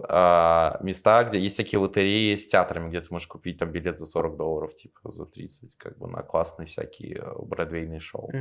Вот, то есть, если тебе это интересно, ты здесь Утонешь. культуры здесь вот, блядь, выше Да. крыши. Ну, Ну, я уже молчу про какой-нибудь Metropolitan Museum, который вообще, типа, бесплатный для резидентов. Ну, справедливости ради, в Всякой. Москве тоже много же всего. Намного было. меньше. Намного меньше? Намного Ну да. меньше и Окей. намного меньше бесплатного. Ага. Ну и наверняка... Вообще, даже близко не такой Ну уровень. да. И здесь наверняка есть какие-то, может быть, такие узкоспециализированные вещи, типа, ты не знаю, там, квир-театры где-то. Вот Да. такие вещи. Кстати, наверное, удивительно, что я даже не вписал это в список, ну вот сейчас отвечая Да. на этот вопрос, Да. что да, гей-жизнь, как бы, я, наверное, бы это вот сюда впихнул как-то в культуру, во все это, что ты и в арте найдешь кучу квир-штук, которые мы понимаем, что ты сейчас в России даже близко не видишь, там тебя нахуй повяжут, блядь, и бутылкой выебут, блядь, в тюрьме. Члены. Big Black Да. Cocks. К сожалению, как бы это страшно и прискорбно не звучало. Вот, и вообще, да, то, что типа супер open такой гей-френдли город. Ну, да, это несравнимо, конечно. Да, то есть, конечно, кринж может быть, как и везде, но ты можешь тут выйти, идти в платье, и тебе никто ничего не скажет. Могут только поебал дать. Поебал мне дали не в платье, вот Я в чем знаю, прикол, блядь, да. да, это важный момент, что он вообще... Типа, Да, дали поебал мне не за что-то, а просто потому что человек был ебанутый. да. То есть это не Никаких была история с конфликтом. идентификации не было. Да, это просто ебанутый человек. Хорошо, на такой грустной ноте расскажи мне о 3 вещах, которые тебе не нравятся. Мне кажется, Топ-3. Мне кажется, вот да, можно, наверное, начать с обратной стороны этой свободы и разнообразия. Да. У нее есть реально побочки. Иногда происходит прям пиздец хаос. То есть иногда вот у меня бывает, я думаю, я хочу выйти сейчас из дома, и чтобы было, ну, типа, нормально. Я понимаю, что понятие нормальности это абстрактно. Типа, еще не так давно в человеческой истории люди шли и бошки рубили, и это было тоже нормально. Но я все-таки беру какой-то паттерн, типа, современной европейской жизни, да? И Ну, вот, сейф, да. как минимум. и тут бывают с этим проблемы. Как бы уже есть история с ёбнутым человеком, который у меня вот по лесу съездил, Да. но это исключение. Типа, Да. это не то, что каждый день случается, слава богу, но даже на бытовом каком-то повседневном уровне я выхожу из дома, и вот этот замечательный перекресток, господи, блядь, как я его ненавижу, да сейчас говорим, нахуй плохо становится, который мы проходили, ну, там просто пиздец происходит. Ну да. Я не знаю, да. может, ты хочешь сказать пару слов? Не, могу сказать просто то, что про какой перекресток Аркаша говорит. То У есть, меня рядом с домом тут, да, вот, буквально. на пересечении моей Нью-Йорк улицы. очень сегрегирован. Сегрегирован исторически. Был, потому что белые не хотели жить с этими всеми вот этими вот, которых они считали недостойными проживания в одном нейборхуде. И... Кстати, мне так интересно слышать, в том смысле, что я не говорю, что я сейчас не согласен, нужно в этом копаться, но ведь во времена рабства сюда ехали люди, потому что... Ну, рабство, ты можешь быть человеком, Да, но я не понимаю, что, врисованным в одном поле. сегрегация и рабство это не равно, но... Вообще ни разу, ни одно. Да, но и более того, здесь, мне кажется, типа, камон, на юге у людей были раздельные остановки и части в автобусах. Да. Здесь такой хуйни не было. Нету. Ну. Но это не отменяет того факта, что ты со мной жить в одном доме не будешь. Ну, просто ты говоришь, что, типа, Нью-Йорк всегда был сегрегированным, он продолжает, хотя вот, как бы, мы Ну, подожди, говорим о если- местах, где прям пиздец был. Не, ну мы не говорим о том, что в Нью-Йорке, блядь, людей заставляли там, не знаю, на хлопковых полях работать. Мы говорим о том, что Нью-Йорк был сегрегирован по расовому признаку. То, что, типа, зонинг был. Зонинг, это раз. А во-вторых, то, что когда зонинг закончился, люди все равно остались на местах. Ну да, конечно, Вот. это сформировавшееся уже. Сформировавшийся комьюнити. И поэтому, что мне дико, например, видеть, это то, что ты идешь по району, где только евреи, 90% ортодоксальных евреев. Ну да. Или только гаитяне, или только люди из Латинской Америки. И там при этом это не просто там люди просто ходят, живут, нет, у них и комьюнити, и рынки, и кафе. Ну, где- типа, вся инфраструктура заходишь в внутри, кафе прям в другом тут районе чисто Москвы, ориентированная, да. И там люди только на португальском разговаривают. Я такой, как-то интересно. Ты заходишь, люди из Ямайки, они, видно, культура ямайская. Заходишь там в еврейский район, и по субботу нихуя не работает. И ты даже пожрать не можешь, если ты живешь в этом районе. Даже упиздовывать куда-то. Соседний район, где кто-то работает, там нормально, потому что у них нет шаббата. Шаббат. Вот. Вот это я имею в виду. Соответственно, Аркаша живет в Краун Хайтс на пересечении рядом, где два района, как я понимаю, да? Ну, в рамках вот этого нейборхуда здесь чуваки в основном с Жамайки, насколько я понимаю, и евреи. И вплоть доходит до того, что Какой именно... микс? Да, здесь снова мем про вырезка с этой, блядь, Матвиенко, кто Да. такой не пизданул. Да, и типа это особенно как бы да, заметно, потому что прямо на нашей улице вот это проходит граница Да. практически. То есть вот с одной стороны евреи, которые, кстати, владеют этим домом, и здесь черные чуваки в основном. Ну вот, То есть оно вот прям, вот ты прям видишь это. да. Но вот то, что ты говоришь, да, это действительно имеет место быть, тут не поспоришь. И тут может быть свой шарм, если, например, ты хочешь погрузиться в какую-то культуру, типа, Определенно. да, типа ты Да. хочешь упороться, это плюсом, типа, можно условно отнести. Но здесь есть и побочки, действительно, что люди застревают в своей культуре, и они вместе с этой культурой, они могут принести что-то прикольное, а могут принести и трэш ебаный. Типа, и люди приносят ебаный трэш, и люди с ним застревают, и люди его плодят. Болото. Да, люди приезжают, например, из стран с очень низким уровнем жизни, где, не знаю, там, ну, самый такой basic пример, где идти выкинуть мусор под себя, ну, просто везде себя, потому что Даже для не нас... проблема вообще. Да, даже для нас выглядит как бы полное свинство тотальное. Мне в детстве довольно быстро объяснили, что, типа, блядь, ну, срать под себя, это вообще не флекс. Им не объяснили вообще никогда. Они до сих пор не знают, и не в 40, и не в 50 лет. Вот. И это очень прискорбно видеть. Я смотрю, и мне реально больно. Я просто, в моей нахуй голове просто что-то ломается, когда я вижу. Я такой, типа, блядь, ты... И там доходит до того, что в 2 метрах стоит мусорная корзина. Ну, у человека просто даже нет этой связки в голове. Он просто такой, я пожрал, фантик положу тут. И типа... Ну, и да. это прям дно ебаное. Ну да, и когда мы говорим о Нью-Йорке, это не один человек, это тысячи человек. Потому что много людей разных, да. И когда один фантик окей, но когда 1000 фантиков, это быстро аккумулируется. И к этому добавляем, что здесь нет уборщиков от города. Здесь нет коммунальных служб, которые делают... Есть коммунальные службы, которые только дороги чистят. Да, но, То есть уборка тротуара – это обязанность, насколько я знаю, это обязанность Жильцов. владельца недвижки. Да. Да. Ну, там как уже... собственников, Да, ЖКХ да. местного, ЖКХ как раз нет, да. ассоциации домовладельцев, так или иначе. Вот. Хотя здесь, причем достаточно высокие цены на ЖКХ, те самые эти вот домоуправительские хуйни. То, что ты даже когда В покупаешь, Нью-Йорке да, то, в что целом, да. показывают. В целом в Нью-Йорке одни из самых высоких в стране этих домоуправленческих мздей, которые платят жильцы. Вот, не очень приятно их платить и видеть, в каком состоянии там находятся некоторые вещи вокруг себя. Ну, конечно же, район, не про Манхэттен говорим. Манхэттен в основном, конечно, вылизан. Мы говорим... Манхэттен тоже очень разный. Манхэттен очень разный. Ну, в основном, да. То есть, наверное, когда ты говоришь Манхэттен, ты представляешь какой-то мидтаун, даунтаун. Финансовый район, наверное. Ну да, что-то, я думаю, знаешь, что описываешь, это что-то до верхней части. До Гарлем, Upper Гарлем, да, скорее всего. Ну, что-то, наверное, да. Ну, конечно, точно до верхней части Централ Парка. Хотя Гарлем классный. Гарлем может быть более позлачный. Я люблю Гарлем. Мне кажется, он супер кьют. Ну да. Я люблю, на самом деле, мне реально даже очень приятны районы, именно латинские. Они, как я уже помню, что мы за кадром это обсуждали. Да, культура другая, потому что... Да, они не венчаются такими токсичными. Очевидно, как и в любом комьюнити, там есть токсичность, но реально у черных чуваков, которые здесь у нас на районе живут, они реально токсично маскулинные. Им прям постоянно нужно быковать. Это прям какой-то подростковый бунт, честно. Ну, да. А там чуваки реально на чиле. Они такие... И музыка какая-то играет приятная. Они такие разговаривают о каких-то своих вещах. Радуются жизни, не радуются жизни. И как-то это реально просто приятная человеческая жизнь. Ну, это опять же, понятно, с моим бэкграундом связано. Но когда я смотрю, что здесь происходит, мне иногда хуёво становится. Ну вот. Вот, это к минусам, да, что есть свои... Что еще? Да. Минусы какие вещи есть? Которые ты прям вообще... Ну, жилье дорогое. Уровень, ну, в смысле, цена, как называется это? Стоимость жизни. Стоимость жизни, вот. Да. Стоимость жизни. Хотя, если честно... Еще высокие. Самые высокие налоги в стране. Ну, наверное, да. Но я просто нищий, что пиздец, типа, поэтому... Я просто думаю, что на самом деле с моей мега хуевой зарплатой, которая у меня сейчас есть, мне бы и в любом другом месте в Америке было бы жилье дорогим. Конечно, не таким дорогим, как в Нью-Йорке, но было бы с ним дорого. Это как бы вопрос того, что я просто работаю на херовой работе сейчас.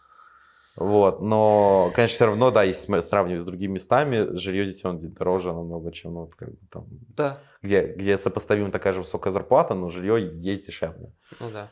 Вот, да, это, наверное, ну, да, наверное, очень известный минус, в принципе, многие жалуются. Тут здесь реально кризис жилья, типа здесь даже люди при бабках, им сложно найти квартиру, то есть там люди, они приходят, они говорят, мы готовы заплатить бабки, типа мы готовы даже заплатить больше бабки, и не факт, что они получат квартиру при этом. Да, я тоже слышала про это. Там, если у тебя хоть что-то не так с документами, там ты работаешь, допустим, не на компанию, а там как-то странно, у тебя нестабильный месячный доход, то да, идешь нахуй. Мега душнят, очень, да, очень Душит. большой спрос, мало предложения, и да, это... Ну ладно. И сюда плюсом миграционный кризис, то, что ебанутый штат типа Техас сюда просто отправляют мигрантов, и Нью-Йорк реально имеет хорошую социалку, за что вообще безумный респект как бы штату и городу, но система, она реально типа перегружена. Ну, им безумное количество людей приходится менеджерить, как-то что-то делать, и это, блядь, федеральная проблема, которую просто ебаные красноштатные политики скидывают. Ну, классика, заниматься вонючим популизмом, кстати, вот оно вот, ну, вот в это превращается. И из-за того, что им приходится тоже разбивать палаточные лагеря на каких-то вот Ну. пустырях типа того заброшенного поля взлетно-посадочного на пути на Рокавей. Окей. Вот так. Но при этом я не могу сказать, что я еще вот сейчас даже так пытаюсь прикинуть, какие могут быть минусы. Очевидно, да, что у Нью-Йорка есть минусы. Вот как ты же сказал. Хотя, опять же, то, что я сказал вот с культурами, то, что тяжело будет, наверное, для меня основной. Потому что, когда я прям вижу какой-то откровенный трэш происходящий, мне прям это экзостин. Типа, у меня, особенно когда я себя ментально не очень хорошо чувствую, я такой, блядь, ну, ебаный в рот, ну можно, пожалуйста, хоть минуту спокойно. Потому что, да, сперва ты идешь, выходишь на улицу, там кто-то орет, тут кто-то срет. Тут кто-то тебе на барабанах играет, а ты типа не просил этого человека играть на барабанах. Типа, потом какая-то мелкая девочка начинает танцевать стриптиз, блядь, как у нас тогда был. И ты такой, блядь, что? Типа, я должен звонить в полицию сейчас или нет? Вот, как бы, ну, ты не контролируешь это. Ты либо это принимаешь, либо нахуй умираешь ментально. Вот, это вот такой кич, блядь. Ну окей. Это то, почему я люблю иногда отдохнуть от Нью-Йорка, Мгм. потому что это too much бывает. Ну окей. Да, так я Нью-Йорк люблю очень. Я очень люблю этот город. Он, типа, и он мне дал очень много классных людей. Даже вас он мне дал, на самом деле. Мы же с вами здесь познакомились, Ну при том, да. что вы живете в Сиэтле. Да. приехали. Да, вы были здесь, и мы познакомились с ребятами в Нью-Йорке. Так Ну, что, о приятных вещах, да. если говорить. Чьи хуи сочнее, американские или русские? Блин, хороший вопрос. Но я просто не знаю. Видишь, Россия, особенно в европейской ее части, ну, типа в Москве, она очень такая моноэтничная. Это немножко неправильно звучит, потому что много все равно мигрантов есть. Но все равно ты выходишь, ты видишь вот ебаных арийцев. Не арийцев, ну просто белолицых людей. Здесь очень большое смешение. Мгм. И американцы это тоже, это не этничность, Ну, это национальность, но она под собой подразумевает очень много рас. Что микст. Снова мем с Матвиенко. Да, микс. Что типа классно. И хуи поэтому разные. И это охуенно, ребят. Ну, класс получается. Вообще разъем. Ну, видишь. Блядь, ребят, столько здесь всего прикольного. Сочно. Да. Ну вот, говоря дальше, как бы о сочных хуях, расскажи, если тебе не сложно, когда ты понял, что ты гей, при каких условиях, в каком месте, ну вообще поподробнее, когда ты вот до этого дошел? Вряд ли в утробе матери или Ну, в отца. утробе матери, да, там мозг, наверное, очень достаточно развился. Да. Вот, но я понял. Да, вопрос понял, он такой относительный. То есть, очевидно, есть момент какого-то полного осознания и принятия, когда ты такой, бля, я такой, я себя принимаю. Мгм. Это произошло в классе 8 у меня. Мне всегда, кстати, легче измерять классами, а в годах мне вот сложно почему-то, потому что, Ну, видимо, лет 14. Да, ну, то есть, потому что школа — это такая крупная часть жизни, поэтому с ней легче соизмерять. Вот. 14-15. Да, а когда какие-то первые что-то... Это ретроспективно уже оценивая, я понимаю, то есть Мгм. анализирую это, Да. но первые мои какие-то чувства к мужчинам были... Я помню один момент, я причем недавно его вспомнил, типа я как-то перебирал какие-то Мгм, воспоминания, такой, мгм. блядь, вот оно когда было. Это, наверное, первый момент, когда я прям почувствовал какое-то влечение к человеку своего пола, и я такой, бля... Типа, это так интересно. Вот. Я, конечно, там вообще это далеко была от осознанности, но влечение именно было. Я тусил в ебаной Болгарии, блядь, в стране, в которой у всех почему-то какой-то трэш происходит у моих знакомых. Я тусил... Болгарские перцы. Болгарские перцы пиздец просто. Не могу Короче, сказать. я тусил... Я был прям мега пиздюком. Типа это был... Сколько? Бля, мне кажется, это был какой-то класс 5-й, 4-й. Нет, 5-й, я думаю, это уже типа была средняя школа. У моего одноклассника и у его родаков, вернее, в частности, была квартира там. И мы поехали с моей мамкой туда флексить, типа, к ним в гости. А сколько тебе лет было еще раз? Ну, это был 5 класс, я Это думаю. класс Да. В годах опять мне сложно измерить, но, надеюсь, зрители, вы можете прикинуть. 11 лет. В общем, мы поехали туда, 10. короче, и там квартира, это как бы был какой-то апарт-комплекс /отель, то есть что-то из этого было еще отельными номерами. И из-за этого там были какие-то бассейны, еще какая-то херня, и была какая-то увеселительная программа для пиздюков, которые там тусили с родителями. И в тот момент я не участвовал в этой программе, но я сидел на балконе и смотрел. Да. Или в окно, но это не меняет сути. И там был один чувак, там было 2 аниматора, оба мужики. И я смотрел на одного из них, и я просто постоянно чувствовал какое-то желание быть рядом с ним. Я просто смотрел и такой, бля, пиздец. Как я просто хочу. И я причем безумно его стеснялся при этом. Хотя, казалось бы, да, типа я пиздюка, очевидно, что для него меня развлекать — это его работа. Да. Как бы, но из-за того, что я чувствую какое-то романтическое влечение, я был мега, типа, такой, с конфьюжена, и такой, типа, пиздец. И вот я так издалека на него смотрел, и такой, типа, ебать, так прикольно. И я был, типа, obsessed. И нахуй у меня был какая-то одержимость им. Все время, пока я был там, я не мог этого понять, как бы, понятно, что сейчас я понимаю, что это было. Но тогда я чувствую, что мне просто хочется вот к этому человеку. Но в то же самое время я такой, типа, блядь, держал дистанцию, потому что мне было мега awkwardно. Ну да. Вот. Хотя, мне кажется, я что-то немножко подпёздываю, потому что в этой же поездке я надрачивал хуй своему этому однокласснику. Ну, возможно, ты очень быстро прогрессировал от, скажем так, Наверное, от теоретических знаний к экспериментам. Выходит, что да. Получается так. А как, типа, просто, типа, как этот с 15 этажа у меня есть и на Да, но я этаже. же был не на рабочем месте, я отдыхал, поэтому Да, все, пойдем ко мне. рабочая этика не Я тебя нарушается. драчу, он такой, ну, пошли. Ну да. И вот, очень удобно. Ну да. Ну причем, судя по тому, что ты рассказываешь, ты никогда не испытывал по этому поводу какого-то отсутствия принятия там или... Наверное, минимальное по сравнению с тем, через какой пиздец многие ЛГБТ-люди проходят. Типа, потом, то была какая-то неосознанность ебаная. Типа, мне просто было угарно, я это делал. Потом, когда я как-то больше стал... Ну, кто из нас одноклассником не дрочил, в принципе? Блин, хотите плот-твист? Я как-то подрочил ему прямо на уроке музыки. Музыкально подрочил. Под ритм? Нет, музыки не было. Мы обсуждали какие-то стили. В смысле, музыки не было. Учебник читали. Ну что, везучий чертяга, что я могу сказать? Ну, да, это, Меня никто не дрочил. Это неплохо, да. В школе. Это переплевывает какие-нибудь истории с лавочками в парке или, я не знаю, последним рядом в кинотеатре. На уроке Да, музыки. это прям серьезно. Да, ему там, да. Вот, короче, да, с принятием, я вспомнил просто на секундочку, улетел из головы, что мы вообще обсуждали. Слишком погрузился в эти приятные воспоминания. Нет, это был кринж ебаный, ну, типа классика подросткового секса.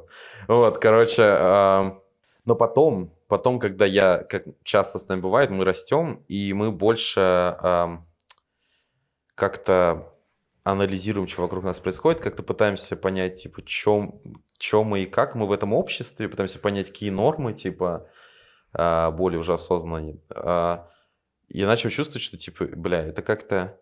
Не могу сказать, что я чувствую, что это что-то неправильное, но я был такой просто, типа, блядь, что-то, ну, все равно, типа, это что-то не так. Типа, я смотрел гейскую порнуху уже тогда. Каждый раз, когда я не заканчивал дрочить, я был такой, типа, ой, типа, грязь какая-то, надо закрыть. Вот, а потом, я помню, был какой-то момент, я подрочил на гей-порно, и я такой, бля, не, это нормально, мне это нравится. Что-то перемкнул. Это был где-то в 7 классе, я думаю. Вот. Да, а потом уже в 8 классе после этого последовал камин-аут. Вот. А перед кем ты, кто был первый человек, которым ты открылся? Это была моя тогда лучшая подруга на тот момент. Да, вот. Как она отреагировала? Это было awkwardно, потому что она, как я думаю, да, она имела ко мне какие-то чувства. Вот, блядь, не очень ей... Да. Наверное, было это слышать. И когда я это сказал, она была такая, типа, ну, такая, Подожди. Актив-пассив. Сука. Для рекорда, так сказать, нужно было. Конечно, потом психиатрке моей передать инфу Да. спустя дохуя лет. Блядь, Актив, третий пассив. раз. Вот, короче, она была такая, ну, я видел, что она засмущалась, и смущалась, я думаю, не от факта того, что я решил, что я Ну, тебя понятно, стал да. идентифицировать тебя как гей. То, что я твоего хуйца не получить. Да, потому что это ударило, ну, по ее, как бы, наверное, намерениям. Бля, будет просто неловко, если она это посмотрит, а я говорю, что у них были какие-то чувства, а потом, если никаких чувств не было, ну, я уверен 90%, что были. Такая, я тебя люблю. А, кстати, я гей. Да, охуенчик. Вот, и, короче, ее реакция была такая, она услышала и такая говорит, ты уверен? Я такой, да, блядь, я уверен. Мне было так неловко от этого, но она просто не ожидала. Она да. попыталась. Она попыталась. Ну. Не, потом, кстати, тема было окей, вообще все приняли, похуй, вообще нормально было. Но потому что у меня к тому моменту уже не было друзей мальчиков. У меня в какой-то момент мое окружение, которое было представлено мужчинами, просто вымерло. И вымерло не потому, что они, знаешь, как-то от меня отвернулись, такие, фу, гомогей. А это как-то даже скорее с моей стороны что-то было. Закончилось. Да, потому что чем вот этот... Ну, как у парней нет друзей девочек. Ну, у многих, в основном, да. Потому что так или иначе закончится, Типа, да, что хочу трахнуть тебя, блядь, типа, да? да, типа, хотя у меня даже дело было не в этом, а не то, что я хотел всех выебать, это потом, наверное, уже началось, а типа, когда ёбнул только этот пубертат у многих, и все вот такое, и они начали, ну, они прям, как многие гетеромальчики, они прям оттупели. Да. Они прям стали мега тупыми, то есть они думают, тити-попа, да, тити-попа, сися. Ебаться. Вот, да, и как бы... И это было для меня безумно неловко, потому что у меня обсуждение секса в семье не было табуировано, и для меня это не было неловко. То есть я просто такой был, ну да, пизда, хуй, типа, прикольно. Вот. Но для меня это не было тем, что пизда, пизда. Вот, типа, они были такие. И я себя с ними чувствую такой, вы ёбнутые. Типа, ну да, пизда есть, это факт. Мы знаем это. Я видел. Блин, ну ты прям рассказываешь, какие супер прогрессивные твоя семья была по сравнению, вот, я не знаю, вот с тем, как... Да, моя семья много ебанутой хуйни делала потом в последовательности, но они дали мне охуенную базу очень классно, за что я им очень благодарен. Типа, Базированная семья. да, это классно, я за это реально благодарен своим родителям. В первую очередь маме, потому что я с ней жил. Отец в моей жизни присутствовал активно, мы с ним проводили время, но жил именно я с мамой. И она была очень такая, типа, прогрессивная для России особенно. То есть, и в плане воспитания, сколько свободы она мне давала, и в плане вот и сексуальности, что какие-то вопросы обсуждались. То есть это классно. А когда ты, кстати, сделал камин-аут маме? А это не был разговор, знаешь, типа, как стереотипично в фильмах, когда, знаешь, человек такой подходит, говорит, мне надо поговорить. Да, я гей. Не волнуйся, это нормально. Типа, не так, такой хуйни не было. Это было как-то странно, но, типа, вот этот момент был очень какой-то скомканный, типа, я начал встречаться со Славой, со своим первым и единственным парнем. Это довольно поздно.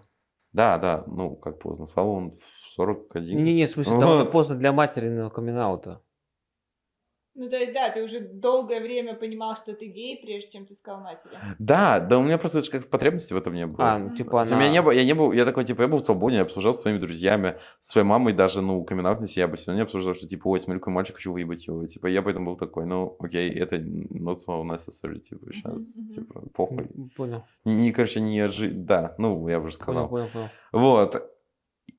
И потом моя мама начала переживать, что я, типа, я начал какое-то время оставаться у парня, как бы, ну, как это, в принципе, бывает зачастую у людей, которые начинают встречаться и ебутся, да.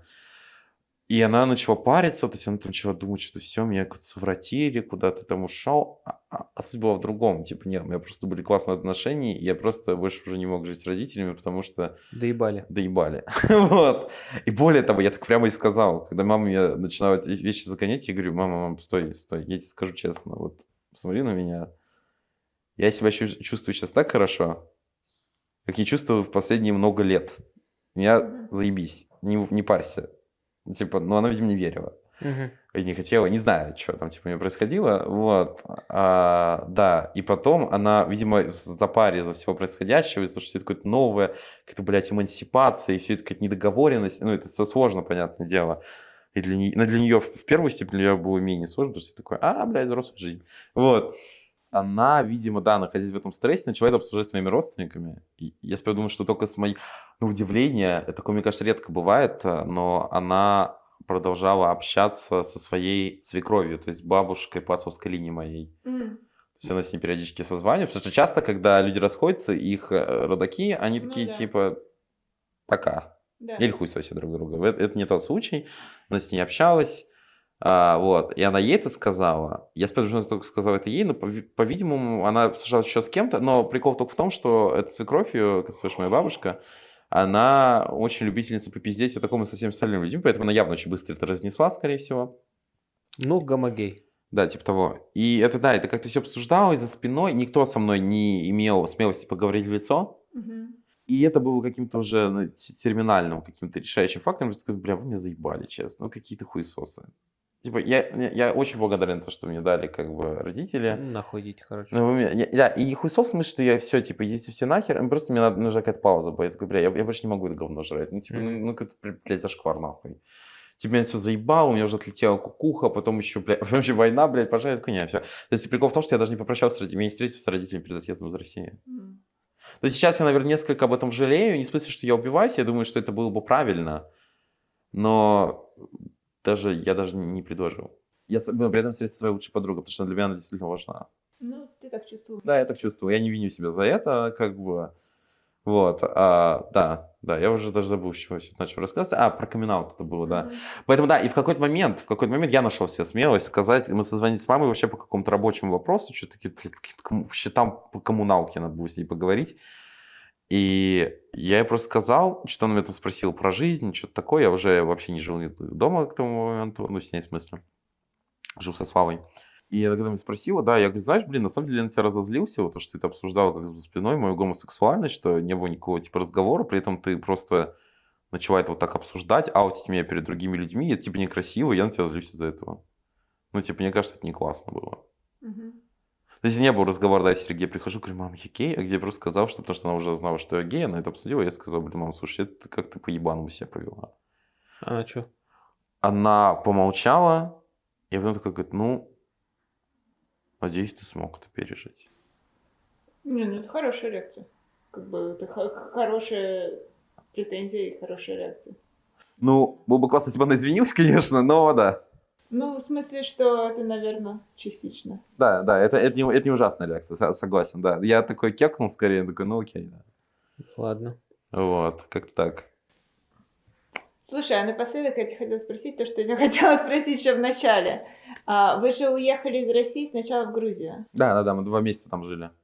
Вы вообще думали там оставаться? Не, вообще, мне кажется, я с первого дня там не думал остаться, я думаю, Слава тоже. Слишком токсично маскулинная страна, слишком там много говна происходит. Мгм.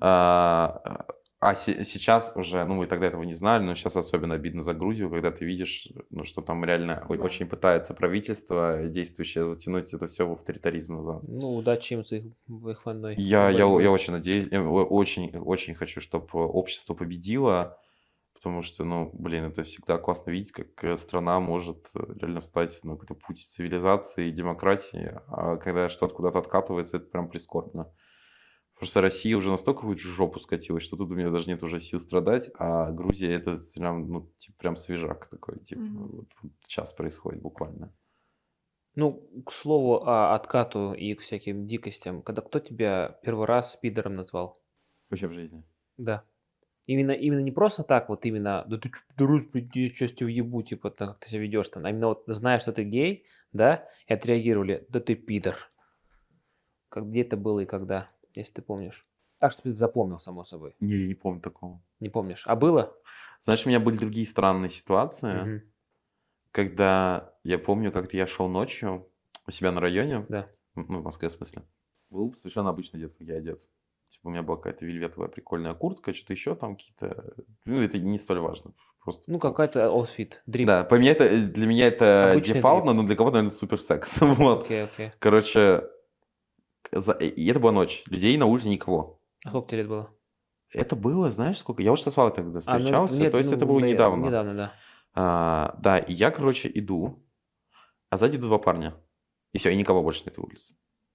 И это еще такой, знаете, участок пути, с одной стороны, забор школы, такой очень вытянутый, потому что это школа, очень Мгм. большая территория. Мгм.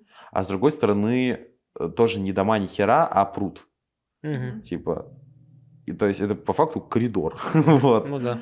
И идут эти чуваки. И мне уже такая ситуация некомфортна, как бы. Не в смысле, что это по дефолту означает, что сейчас, блядь, меня нападут, пырнут или что-то такое, но Ну, это Москва типа... все-таки. Да, это все дискомфортно несколько. Потом я слышу, что один из этих чуваков начинает бежать. Ну, типа, они же спиной, начинают бежать быстро. Ну, тут я уже понимаю, что это вообще какая-то дичь ебаная. Я поворачиваюсь, такой, что за хуйня? Типа, и тут в этот момент я не стал бежать, я остановился, потому что, понимаешь, какая-то лажа ебаная. Вот, типа, потому что тут как бы особо не было никуда деваться. И тут, короче, один из чуваков подбегает ко мне, даже другой не бежал, подбегает только один. Он обгоняет меня чуть-чуть, начинает смотреть мне в лицо. Такой смотрит, такой, говорит, Актив, пассив. да, типа того, да. Он такой, типа, ты чё, гей, что ли? Захуй сосешь, Да, типа того. а на 15 этаже дрочишь? Да, типа, я думаю, наверное, на самом деле, мне кажется, глубоко у этого человека были примерно такие интенции. Да. Вот, и, короче, да, второй человек просто подошел, вот они какую-то хуйню начали нести, я просто посмотрел на это, перешел на другую сторону улицы и ушел. То есть они не доебывались, вот, типа там ничего такого. Ну, не пиздили, но это было безумно в смысле, дискомфортно. Нет, в смысле, они тебя, когда ты перешел, они такие, ну, собрался, мы сейчас тебя Ну, поговорим. примерно, ну, что-то там, да, ну, недолго. Но они типа припустились. не Они не были супер агрессивны, они были просто мега агрессивные, тупые просто и тупые. мерзкие. Они да. были не violent в смысле. Да, они не были violent, но в моменте ситуация была мега страшно, криповая. да, Я себя чувствовал страшновато, конечно. мега, типа, unsecure, Ну да. не secure, блядь. Unsafe. как-то. Unsafe, блядь, Да. вот это все. Хм. Было прям ебано. То есть какие-то ситуации, мне кажется, что-то я уже мог даже забыть, наверное. Мгм. Вот. Но да, всякое разное было. А здесь? Здесь меня чувак обозвал фэготом на Ну, переходе, то же был самое. бездомный, блядь, на Оно может в Вашингтон, Д.С. Ну, возможно... Столица, блядь. Столица. Точно, кстати, да. Это единственный раз было. Нет, не единственный. А но где другие разы были? В Здесь? Нью-Йорке было, да. Типа, что, типа, какая была коннотация? Типа, Другой человек вообще просто на встречу прошел, рандомно Тот ушел. пидор. Да, и, возможно, даже это не был с ориентацией, может, он просто ебанутый был. он просто всех называет так. Вообще не знаю, это была секундная хуйня, поэтому я даже не стал об этом долго думать. Это был в первый день Нью-Йорка. Не называйте. Welcome to Да, America. да. It's a New York.